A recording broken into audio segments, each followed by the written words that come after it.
Of all the nation's branches of government, the judicial branch is the most commonly misunderstood. With a court system that bears little resemblance to the Constitution, it's time to demystify our nation's judicial branch. What was the original purpose of the judicial branch? And how do we hold our courts accountable? Join historian David Barton as he traces America's history back to the source in Building on the American Heritage. Uncover the forgotten stories, examine the nation's founding documents, and discover firsthand our founding fathers' original intent. Explore the morals and values America was built on centuries ago. Learn the truth of America's past so you can shape America's future. This is Building on the American Heritage.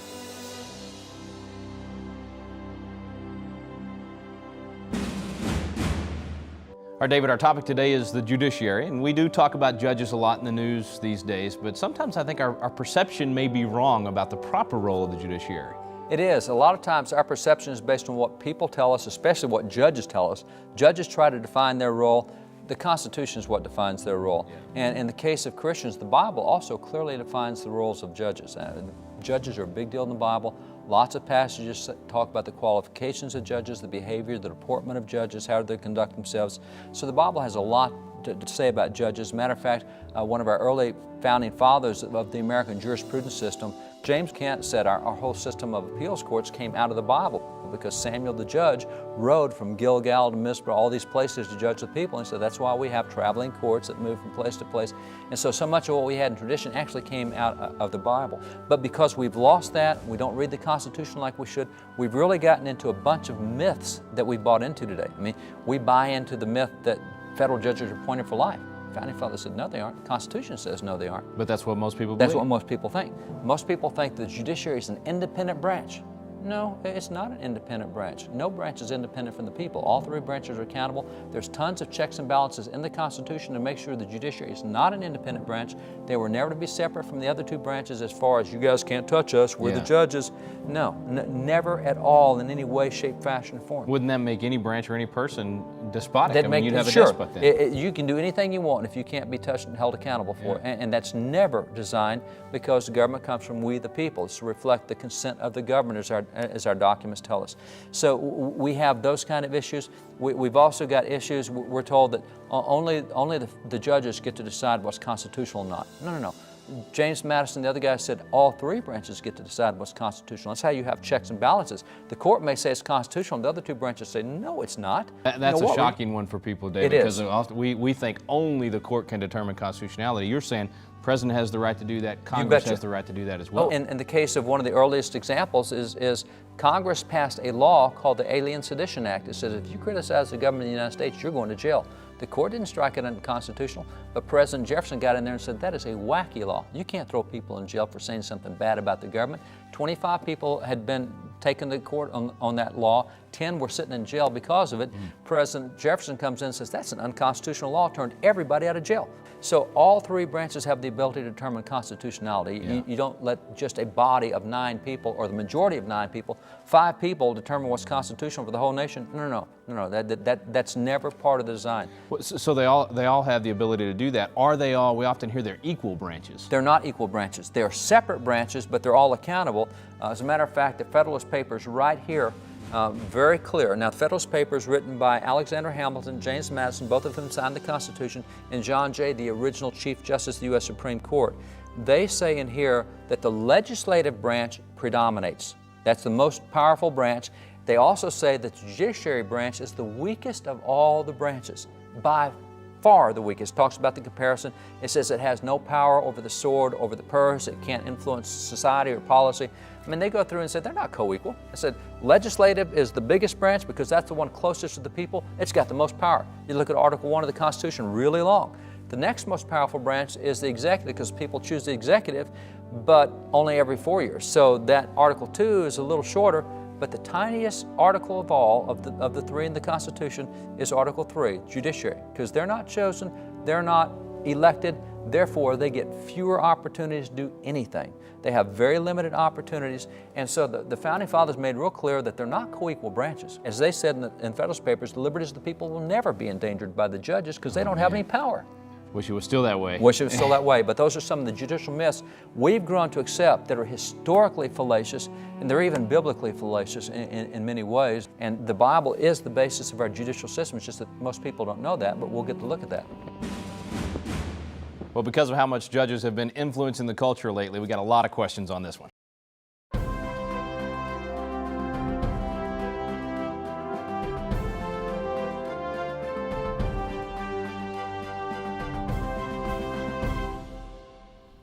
Since our judges are appointed for a lifetime, how do we hold them accountable?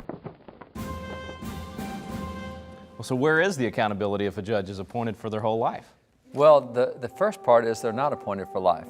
That's one of the things that people think today, and this is one of the great judicial myths that's out there that's absolutely not accurate. If you go back and look at the Constitution, Article 3 deals with judiciary. There's nothing in there about judges being appointed for life. They're not appointed for life. Matter of fact, you have to back up before that. You go back to 1765, the king was appointing judges in America, and starting in 1765, it was Samuel Adams, the father of the American Revolution, who started ringing the alarm bell saying, hey, we got a bad problem here. The king has started appointing judges for life over here. That's a really bad deal. And Sam Adams said, and the other bad deal is these guys are not accountable. And so as time went on, what would happen is the colonies would pass various laws, and the king's judges would strike them down and say, you guys can't do that. So if they strike down a law, there's no recourse. There was no recourse for them. And that's why they specifically made sure that once they got control of government and the British were out of it, that they stopped that. There's no lifetime appointments, and judges are accountable. But see, David, almost all of our people believe that they're That's right. lifetime appointments. I'll go to a Constitution class and I'll ask, okay, how long are judges appointed for? And I'm not kidding, 99% to 100% of the people in that Lifetime room appointments. always will say, yes, they're for lifetime. Well, and that's people coming out wanting to study. Let me go back. All right, Sam Adams is from Massachusetts. He's a founding father of America, but he's specifically out of Massachusetts. And Sam Adams helped do this book right here. That's the Constitution of Massachusetts of 1780. So what happened was in 1776, they declared independence in America, and then most of the states started writing their constitutions. 1776, Pennsylvania did. 1776, North Carolina wrote their state constitution, so did Virginia. They started working on that in Massachusetts, but they didn't get it written. And they worked and sent it back for revision. And so it's really 1779 before they get it done, and it's ratified, and it goes into effect in 1780. But Sam Adams has been working on this since the very beginning. And remember, his two things about the judges, as the other founding fathers, is you can't have lifetime appointments, and these guys have to be accountable. So when they wrote the Massachusetts Constitution, they addressed the issue of judges, but they addressed the issue of government in general. And it's a whole different paradigm from what they had under the British form of government. This is after the Declaration. This is after the Declaration. Before the U.S. Constitution. And by the way, those who were at the Constitutional Convention who did the federal Constitution said they took ideas from state constitutions like that of Massachusetts. So here's what it says in the Declaration of Rights right up front, setting forth fundamental principles that are never to be violated. This is how they'll operate their government. Item number 5, it says, all power residing originally in the people and being derived from the people, the several magistrates and officers of government vested with authority, whether they're legislative, executive, or judicial, are the people's substitutes and agents and are at all time accountable to the people. Now, they made real sure that we weren't going to have unaccountable judges. They're going to be accountable to the people. And specifically included the judiciary, saying judiciary right there. There was never a design to have judges unaccountable to the people. But the other part is, well, how about lifetime appointments? What they did and what they also did in the federal Constitution, when you read it, it says that judges are allowed to hold, federal judges are allowed to hold their appointments for the, quote, duration of good behavior. That's not a lifetime appointment. That's as long as you act right, you can stay there as a federal judge. But if you don't act right, we're going to take you out. Now, significantly, the U.S. Constitution has 6 clauses on how to remove judges. There's nothing else in the U.S. Constitution that gets as much attention as those 6 clauses. That's more content than any other subject that the Constitution gets. 6 clauses on how to remove judges. So, if the Founding Fathers had these clauses and said we're going to make sure judges are accountable and that they don't get lifetime appointments, why would they have thrown a judge off the court? That's what I was going to ask you. If it says for good behavior, and then they have all these clauses for how to deal with bad behavior, What is bad behavior then? And that's or what is not good behavior, I guess is the right way to ask it. Well, the best way to know is go see the guys who wrote the clauses, see what they defined as good behavior by who they throw off the court. There was a federal judge thrown off the court because he cussed in the courtroom. That was enough. Founding fathers threw him off the court. Why did they do that? Because the federal Constitution says for the duration of good behavior. They said cussing in a courtroom is not good behavior for a judge. You're gone. Another guy was thrown off the court because he got drunk in his private life. Whoa, it's his private life. Had nothing to do with his judge. No, that's not good behavior for a judge. You're gone. Another guy got thrown off the court because he contradicted an act of Congress. The Supreme Court does that all the time today. Congress passed an act, we don't like that, act's unconstitutional. No, he did that. You're gone, buddy. See, our perception is that to do something like an impeachment, it has to be huge. It has to be a major deal. Those are not major. Those are not major deals. See, there have been 97 impeachment investigations across history with judges. You've had 13 impeachments actually taken off the court. And the more often you have an impeachment investigation, the less often you have to remove a judge. Because what happens, Thomas Jefferson said impeachment is a scarecrow. I mean, you sit out there in the middle field, and that'll scare them off. Because all the other judges are watching that going, I don't want that to be betcha. me. Yeah. For example, take the judge in California that says, oh no, having under God and the Pledge of Allegiance, completely unconstitutional. What you do is you convene a hearing in Washington, D.C. Congress says, hey, we want you to come appear before the Judiciary Committee and explain to us exactly what your thinking is that says we can't acknowledge God when that's in the Declaration and in the Constitution. What are you thinking? And other judges see him getting called before Congress to be accountable, and they go, oh my gosh, we're not going to touch that. Exactly. Thomas Jefferson said whatever branch is independent is absolute also. If we let the judges be independent in that way, then we're letting them be absolute. The Congress isn't independent. We hold them accountable in elections. President's not independent. We got elections every 4 years. Judges are not independent. Congress holds them accountable. So they are accountable through Congress Through to Congress us. In to other words, us. they're accountable to You us, bet. but Congress is the one that has to do their job bet. in reining in the courts. And see, that is the key thing with the courts, is that the Constitution set it up so that the other branches could check the court.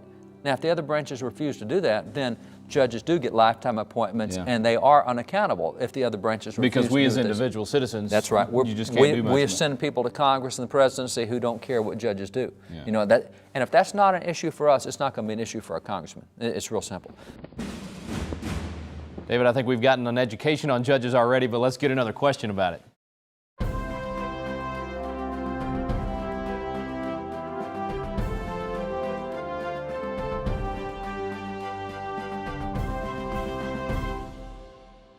Did juries play a more important role in the judicial process of previous generations?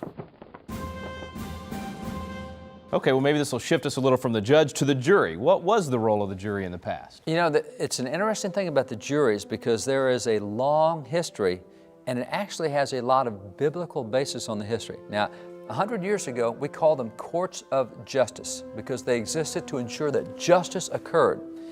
Then about 50 years ago, we went into what were called courts of law. We're not after judges, we're after holding up the law here. The law is more important than justice is. And then the most recent thing is we've just become courts, nothing else. And when you look at the definition of courts in the legal books today, it says a court is a place to settle disputes. Now, if you go back to when you had courts of justice, the biggest entity, the most important entity in a court of justice was the jury. And the jury was more important than the judge. And from the time of the Founding Fathers till about the 1890s, juries were inseparable from any trial. The significant thing about juries, and the Founding Fathers said this right from the beginning, John Jay and James Wilson, all these guys who wrote the Constitution, were on the Supreme Court, etc., they said that a jury is to examine both the law and the facts. So Daniel, who the law says you can't pray, he prayed anyway. He's brought to trial in an American court. The jury listens to everything that's gone on, and they say, you know, you violated the law, but the law is an unjust law. You're acquitted. You didn't do anything wrong because you're supposed to be able to pray according to the dictates of conscience. But if all they can review are the facts, then they have to Then it's say, a different well, thing. yes, you prayed, and then the judge gets to decide on That's the law. right. But But you're see, saying the way we used to the do way it, they we could used do to do both, it, facts the and way law. they used to do it, juries were more important than the judge. And quite frankly, what would happen is anytime the attorneys would argue about the points of law, they would never dismiss the jury. The jury's supposed to stay there and hear everything, every bit of evidence. Now, today we rule, oh, you can't let the jury hear that evidence, you can't introduce this, you can't do that. No, back then they had to hear everything because The judge would have said, why, Daniel, you violated the law. You're going to the lion's den. You got to have a check and balance on the judge, and that was juries. 12 jurors, 12 peers say, no way you're going to throw him in the lion's den for praying to God. There's no, and so it doesn't matter how much education the judge has, you got over here the check of the people, and that's the jury. We missed that today, I'll tell you. The jury is really almost disdained. Well, see, what happened is, in about 1890s, there in the 1890s, the Supreme Court came out with a new ruling and says, hey, from now on, juries are not going to look at the law anymore, they'll only look at facts. Only facts, yeah. We judges are the professionals. We'll tell you what the law is. Yeah. Now, at that point, your juries become a lot more insignificant. So when an attorney says, hey, judge, I think the law's wrong with that, okay, dismiss the jury, get them out of the room, let's talk about this back and forth. And then you bring the jury back, you don't let them hear the law. And what happens is, if the jury today does what juries did under the Founding Fathers, said, hey, that's an unjust law, we're not going to convict on that, then suddenly the judge says, oh, mistrial, I'm the one who does the law, you guys don't.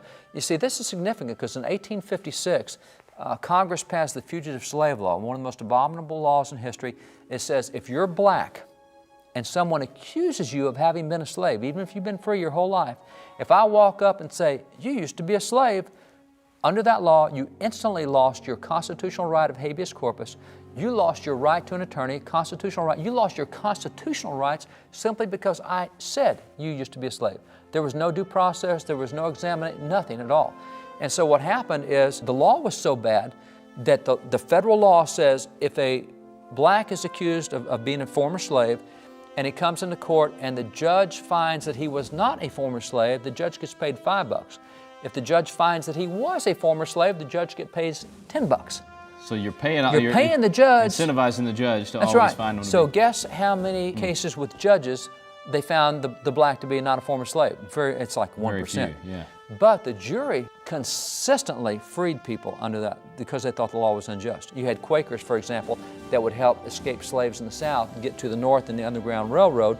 They would take the Quakers and put them on trial for violating the Fugitive Slave Law, and the jury would say, they didn't do anything wrong. The law is bad. And so the juries kept acquitting all these people. Yeah. And say, then the courts come in 1892 say, oh, juries, you got too much power. We need to limit your power. So they do that. And at that point, jurors now become a lot less significant. And then we get to about 30, 40 years ago where we said, we don't even need juries deciding facts. Let's just do it before the judge. And if you don't like the law, we'll just strike it down for you and we'll settle the dispute. Now, the problem with that is the use of juries is part of the Due Process Clause of the Constitution, the 4th through the 8th Amendments. Here's where it gets really fun. These 3 books I'm going to pull right here. These are really big books. These are old books too. This is from 1590. This one also comes out of the 1500s. This happens to be the 1794 edition. But this is called the Geneva Bible. It was the Bible that preceded the King James Version of the Bible. This particular Geneva Bible that we've got right here is from 1590. This is brought to America by one of the Puritan Pilgrim families. But what makes the Geneva significant is that when you open the Geneva Bible up, on the inside, it is loaded with all these commentaries down the margins right there. You see all that? Yeah. This is the writings of the Reformers back in the day when they said, hey, we've been away from the Bible for 1,000 years. We got lousy traditions. Time to get back to the Bible. So these are commentaries taking the Scripture and actually applying it. So here's how we ought to be doing it in our culture. What they did was said, we've had the culture wrong for 1,000 years. It's time to go back to the Bible. So these are comments. One of the things they have tons of comments on is, we've let the judicial system get away from what the Bible says. And there was trial of Jesus. There was trials of Paul. There were trials throughout the Bible. And they said, look at the policies you have with trials. Look what God says about trials. And so these are all the comments here. Well, part of the problem with trials was the king would head the established church, and the king would say what the doctrine was, and if you said, we disagree with that doctrine, the king would put you to death. In the case of Wycliffe and Tyndale and Huss, they were burned at the stake because they simply put the Bible down in a common language where people could read it. You have other people who were killed. The Pilgrims were persecuted because they didn't attend the church services at the church the king told them to go to. They had their own church. They had a home church. And the king says, you're going to be fined every Sunday. You don't go to my church. So over and over, you have people being tried because of their religious belief in courts. Now, the 3 courts in Britain that usually tried those guys were the Star Chamber courts, the courts of the High Chancery, and the Admiralty courts. And in those courts, the judge had everything, and there was no other outside input. They would take testimony from people not sworn under oath. They would take hearsay testimony, wouldn't even be direct testimony. You were not allowed to have an attorney to defend you. You were forced to incriminate yourself, often by torture. Rick, do you believe this? No, I don't believe that. Well, I'll drive a stake through your hand, see if you believe it now. And so after enough torture, you'd confess to it. So all of this happens, and as a result, these reformers really criticized the English judicial system as a violation of Scriptures. That's when King James came out with his Bible. Now we're talking original King James here. This King James Bible comes out, and interestingly, it wipes out the commentaries. It doesn't want anybody complaining about what's going on. We've been doing this for 1,000 years, let's just keep doing it. So you'll find that there's very little text differences in the King James from the Geneva. The text differences deal with judicial areas. In the trial of Jesus, in the trial of Paul, and other trials, it doesn't read the same as the Geneva Bible did. It reads different. Now, the next thing that happens is these books right here. These books right here, these are really old. This came out in the 1500s. This is called Fox's Book of Martyrs. Okay, and it's got here, and it shows the first martyrs being Jesus Christ and the apostles and etc. So it lists martyrs. It's 2-volume set listing all these martyrs that happened, and consistently through here they show these guys were martyred because of bad judicial process. They were martyred because the right judicial process was not used in the courts. So this is what they have in Great Britain. These 3 books here, when they come to America, they say, we're not doing this. We've had bad courts. The 4th to the 8th Amendments of the U.S. Constitution, the due process clauses, are all based on these 3 books right here. So the very reason they put those protections in our Constitution, juries especially, it all comes from the knowledge they had of these things. Of these examples, the witch trial, we always hear about the witch trial and how terrible that was, and 27 people put to death in the witch trial, and yeah, that's terrible, 27 people put to death. But there's something else about the witch trial we never talk about, and that is 3 Christian ministers are the ones who got it stopped. They went to Governor William Phipps of Massachusetts. They said, Governor, look at the biblical rules of evidence to be used in courts of law. You're not doing that. These were pastors. These were pastors. John Wise, Increase Mather, and Thomas Brattle. Because we're always taught, when we're taught the story of the Salem witch trials, the anything. pastors are the bad guys. Pastors are bad guys. Yeah. No. It was the government putting people to death. The pastors went to the governor and said, you got to stop this. Governor called Samuel Sewall in and said, look, we've been violating the Scriptures. We can't do this. They called it into the trials. Sewall got up in church and repented. The governor called for a day of fasting, humiliation, and prayer, seeking to avert God's judgment. Pastors brought it into it. Now, the significant thing is you had 27 people put to death in the Massachusetts witch trials. Hey, there were witch trials going in Europe at the same time. 500,000 put to death over there. See, this is what government was doing. It was the pastors who stepped in and said, no, this is our heritage. We don't want this kind of stuff going in the courts. So our guys obviously were wrong for the 27. 27. But the pastors came in and corrected it because of well, what they the reason knew. It wasn't 500,000. Yeah, and then you compare that to 500,000 who was never correct. That's you know, right. They never got the jury system right. They never came back See, in and did even it the U.S. right way. Supreme Court Justice Stephen Breyer, who is on the court, he is not a Christian, he's not a conservative. Yeah. Even he says the due process clauses come out of the Bible, the due process clauses of the Constitution. So when you look at the role of juries were part of helping reach justice. Yeah. And by the way, in the 1890s, when the court says, oh, by the way, we don't need juries doing this anymore, we the judges will do it, do you know that's the first time ever we had courts of appeal in the United States? We never needed courts of appeal because the people were the final word. Yeah. If the jury gave a ruling that you were innocent of something, it didn't go anywhere else. It stopped right Well, I've already learned more in 30 minutes with you on the judiciary than I did in 3 years of law school, but let's still try to get one more question.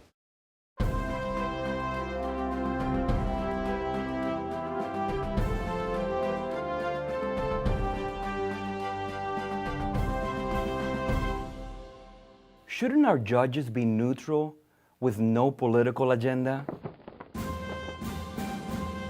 So should the courts, or the judges, I guess, be influenced by the political process? Well, judges should be influenced by political process because it is not their duty to make law. It is their duty to enforce the laws, interpret the laws, not to decide whether they would have done the law differently.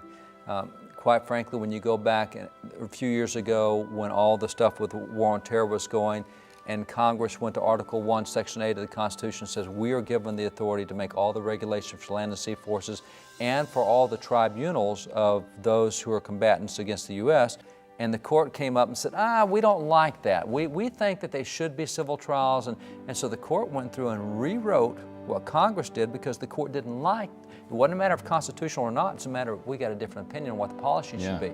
Now, it's back to what you said earlier in the program about it's a place to settle disputes. They were That's settling right. that public They were dispute settling a dispute. rather than That's letting not their Congress role. do it. Their role is not to settle disputes. Congress makes the laws, and if Congress quotes explicit constitutional language to do what it did, and the court said, well, we don't like that. We want a different policy. No, no, no. That's making the court a political body. They're supposed to take their guidance from Congress, uphold that, enforce it. What the court is asked to do is, was the jury decided right? Was the law applied fairly? Not whether the law was up or down on good or bad. And see, that's where the court has really gotten out of bounds and turned itself into a political entity. I point back to the 2010 election. The people of Iowa really made themselves very clear on this. And in Iowa, after 161 years of marriage, meaning one man and one woman, by unanimous decision, the Supreme Court of Iowa said, well, we think 161 years is wrong. We want something different. And so the people stepped up, and there were retention elections that year. And out of the 7 Supreme Court justices, 3 were up for retention election. In other words, you can check in or out. You just you don't They get don't a have choice. an opponent, but They you don't have an can opponent. vote no. I don't want this That's judge right. to come back. And I was interviewed a lot in that because I did several meetings in Iowa at the time, and my line was real simple. Hey, these judges have just made themselves legislators. They're no longer judges. They decided to create policy out of thin air. I recommend that you send those 3 guys home so they can run for the legislature, because that's evidently where they want to be. So that wasn't politics influencing the judge. That was the judges Creating influencing politics. and making exactly. policy. Yeah. And that is wrong. That is absolutely wrong. They're not to do that. The Federalist Papers right here. The question came up of, will judges be able to make policy? And this book right here, the greatest commentary ever on the Constitution, written by guys who did the Constitution and guys on the first Supreme Court, they said there's not a syllable in the Constitution that authorizes the judges to judge the spirit of the Constitution. No, they don't have a whit of authority to do that. And so when you have, like you do in so many states where you can elect judges or retain them, the people then do become the final authority. Judiciary is not to be an independent branch of the people. No way, shape, fashion, or form. And they're not to be the ones that shape politics. You know, they had an election in Missouri where the people said, hey, we don't want this tax increase. A judge came in and said, yes, you do want this tax increase, even though you voted down, and this is what your tax increase is going to be. Sorry, Article 1, Section 8 of the Constitution says nobody can institute a tax increase except the House of Representatives. Not even the Senate nor the President can increase taxes, only the House, and yet this judge said, but I want to increase the tax. I think there needs to be more money for education, so we're going to order a statewide tax on everyone. You have case after case after case of judge coming in, making policy, or not liking what the people decided, or not liking what the Congress did. Not a matter of it being unconstitutional. They call it unconstitutional because they don't like it, but then they implement their own opinions. And that is never, ever, ever to occur. Right back to this Constitution, the people are in charge of the government. They're in charge of all 3 branches. They're in charge of the judges as well.